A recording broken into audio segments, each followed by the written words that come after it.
Bienvenidos a un nuevo video.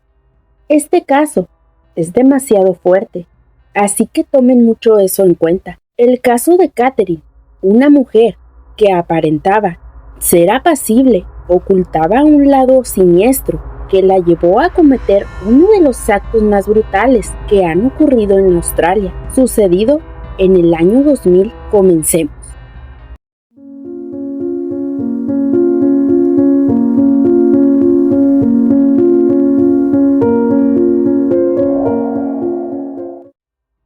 En el pequeño pueblo australiano de Tenterfield, nació el 24 de octubre de 1955 Catherine Marie Knight. La intensa vida que llevaba no fue la mejor, siempre fue habladurías en el pueblo. La madre de Catherine, Bárbara, se casó con Jack y se mudaron a Aberdeen, una localidad de apenas 1 millar de habitantes. Ambos tuvieron 4 hijos y parecían un matrimonio convencional, con una vida bastante tranquila. Sin embargo, acabó destapándose otra relación que estaba manteniendo Bárbara con otro hombre llamado Ken, el cual era compañero de trabajo de Jack, y además ambas familias eran bastante conocidas en el pueblo. El escándalo que se produjo en el pueblo fue de gran magnitud que los hijos de Bárbara decidieron quedarse con su padre Jack.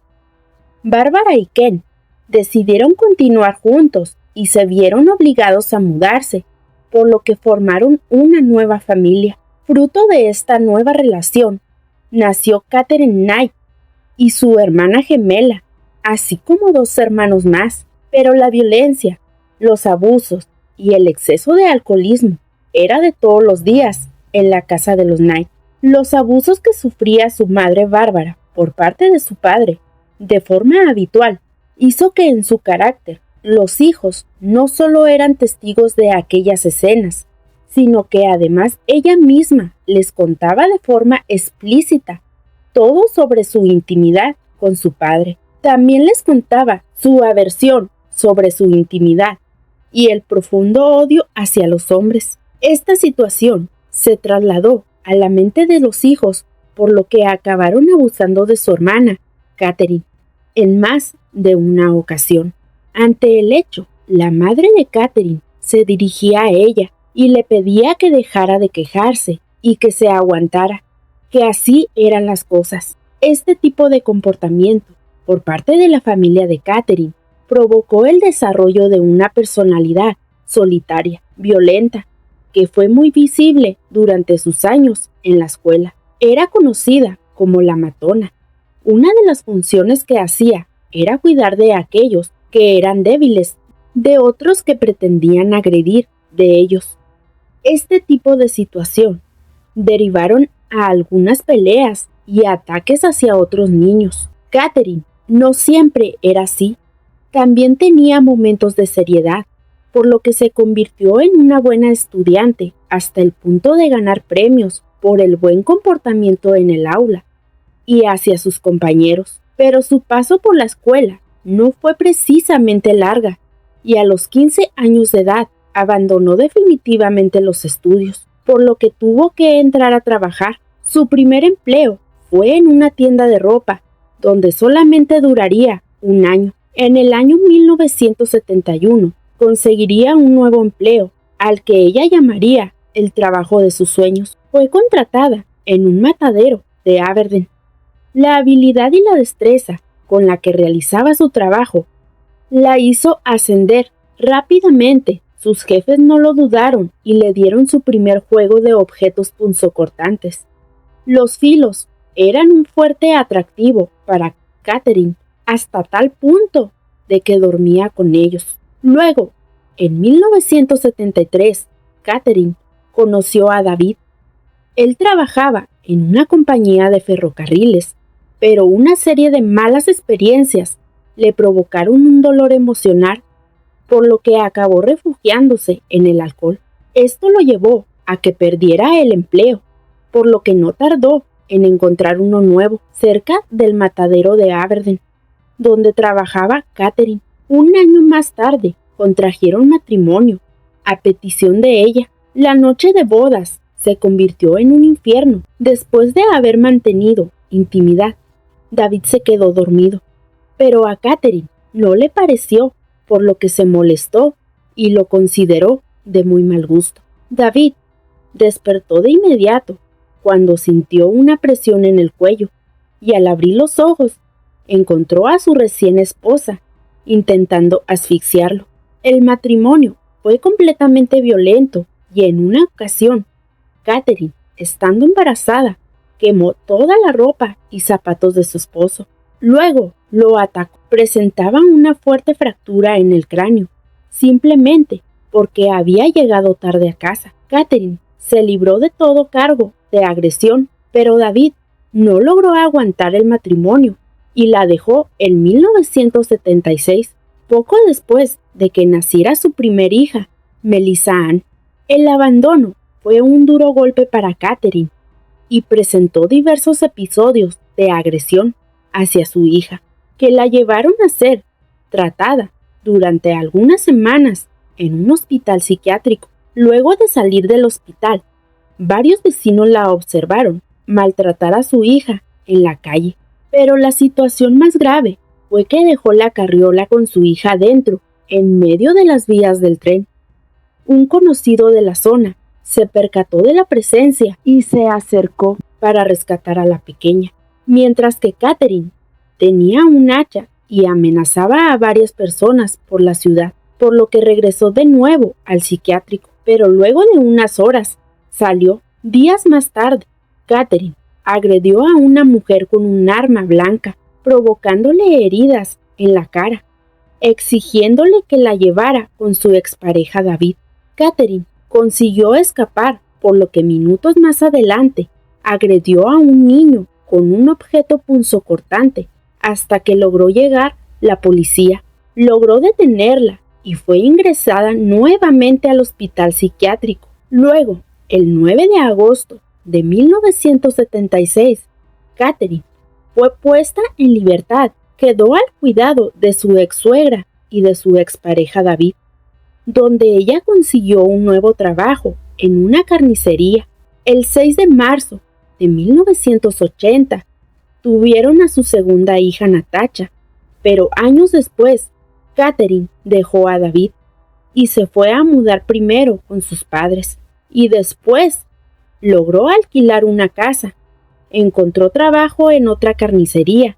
En 1986, Catherine conoce al minero David Saunders, por lo que a los pocos meses deciden formalizar la relación y David se muda a vivir con ella y sus dos hijas. Sin embargo, los episodios de agresión no tardarían en salir a la luz.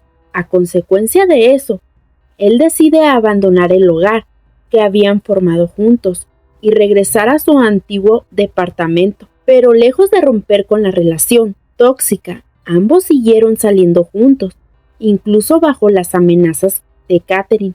Tal es el punto que en 1987 se le ocurrió a Catherine advertir a David de lo que sucedería si se le ocurría tener a otras mujeres, por lo que agarró a un pequeño perro de tan solo unos meses y lo degolló, diciéndole que esto era lo que le esperaba. Después lo agredió en la cabeza al punto de dejarlo inconsciente, pero la relación siguió manteniéndose y en junio de 1988, y tras tener a otra hija llamada Sara, compraron una vivienda. Catherine la decoraría hasta el techo con pieles de animales, calaveras, objetos punzocortantes y trampas de caza. La relación acabó definitivamente cuando, tras una discusión, Catherine golpeó la cara de David y lo apuñaló con unas tijeras. Tras alejarse por un tiempo, David decide volver a casa para ver a su hija, pero descubrió que Catherine había ido a la policía y les mintió, diciendo que le tenía miedo por agresión, por lo que le dieron una orden de alejamiento. Ya para 1990 quedó embarazada de John, un compañero antiguo de trabajo con quien tuvo su único hijo varón, Eric, pero tras 3 años de relación lo abandonó. por otro hombre llamado John Price, con el que andaba desde hace varios años. John era padre de 3 hijos cuando Catherine tuvo una aventura con él. Se decía que era un tipo estupendo, que agradaba a todos los que lo conocían, pero su matrimonio había terminado en 1988, mientras que su hija de 2 años de edad se quedó con su ex esposa. Los 2 hijos mayores vivían con él.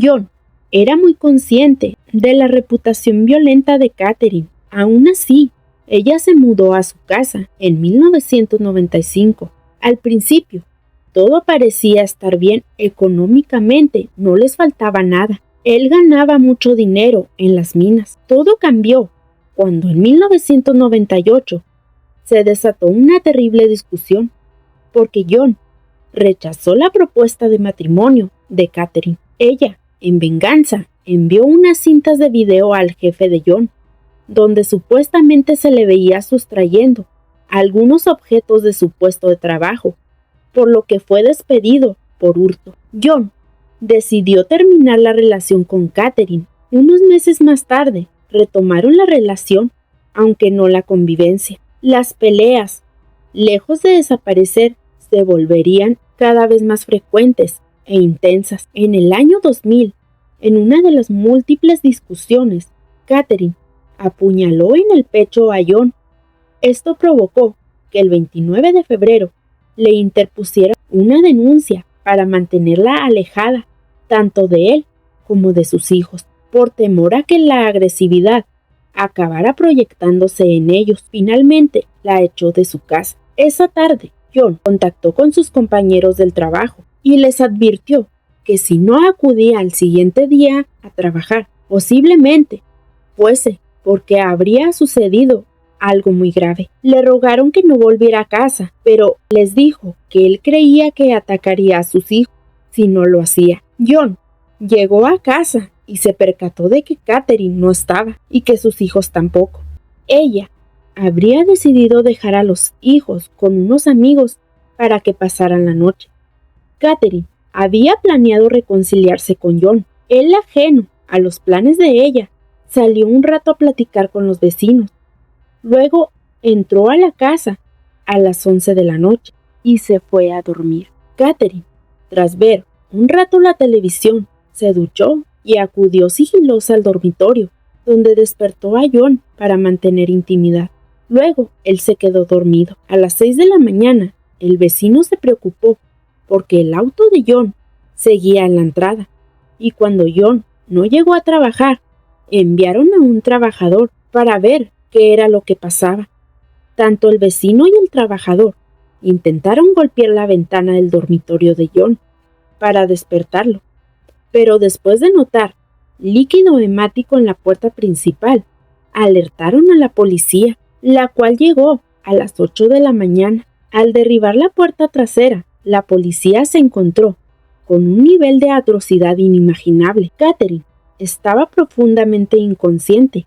Había tomado una cantidad de pastillas y tras revisar, se encontraron con John. Había sido desollado por completo y su piel colgaba sobre una puerta. La cabeza la introdujo en una olla y la cocinó, acompañada de varias verduras. Las otras partes del cuerpo también las intentó cocinar. La mesa del comedor se encontraban 2 platos perfectamente colocados, junto con 2 notas, cada una con el nombre de los hijos de John. Tenía pensado darles de comer partes del cuerpo de su padre. Algunos restos de John fueron arrojados al jardín, aunque nunca se llegó a conocer el motivo por el que acabaron ahí. Se especuló que Catherine pudo haber intentado ingerirla, pero no lo logró. El cuerpo de John estaba en posición supina sobre el suelo, dejando ver la atrocidad que Catherine le había hecho. Además, las marcas indicaban que arrastró el cuerpo alrededor de 1 metro de distancia. Tenía las piernas cruzadas, el brazo izquierdo extendido y bajo él una botella vacía de plástico. Cerca del cuerpo estaban 2 objetos punzocortantes. La casa estaba llena de líquido hemático. En una fotografía estaba una nota escrita para John que demostraba el desprecio que Catherine le tenía. La autopsia y las investigaciones revelaron que John, de 44 años de edad, falleció a causa de ser apuñalado 37 veces, tanto en la parte trasera como en la parte delantera del cuerpo, y que muchas de las heridas se habían extendido a órganos vitales. La reconstrucción de los hechos fue que Catherine comenzó a atacar a John mientras todavía dormía. Él intentó escapar y como pudo salió de la habitación para posiblemente pedir auxilio, pero no lo logró. Ya para el 9 de noviembre del 2001, Catherine Knight fue interrogada, pero negó no tener ningún recuerdo de lo que sucedió esa noche. Sus abogados alegaron defender que Catherine presentaba amnesia. Se le evaluó por 2 psiquiatras que presentaban un trastorno del límite de personalidad, pero dijeron que era consciente de sus actos, por lo que con las evidencias fue declarada culpable de asesinato y sentenciada a cadena perpetua sin posibilidad de libertad condicional. Lo único que dice es que John se fue a dormir y eso es todo. En el Centro Correccional de Mujeres, Catherine trabaja como limpiadora en la penitenciaría. Es conocida como una persona amable y gentil. Evita tener problemas, por lo que nunca se ha portado mal en la penitenciaría. Pero ella no tuvo piedad con John y hasta el momento ella no ha mostrado ningún arrepentimiento o remordimiento. Mantiene su inocencia y se niega a aceptar la responsabilidad de sus acciones.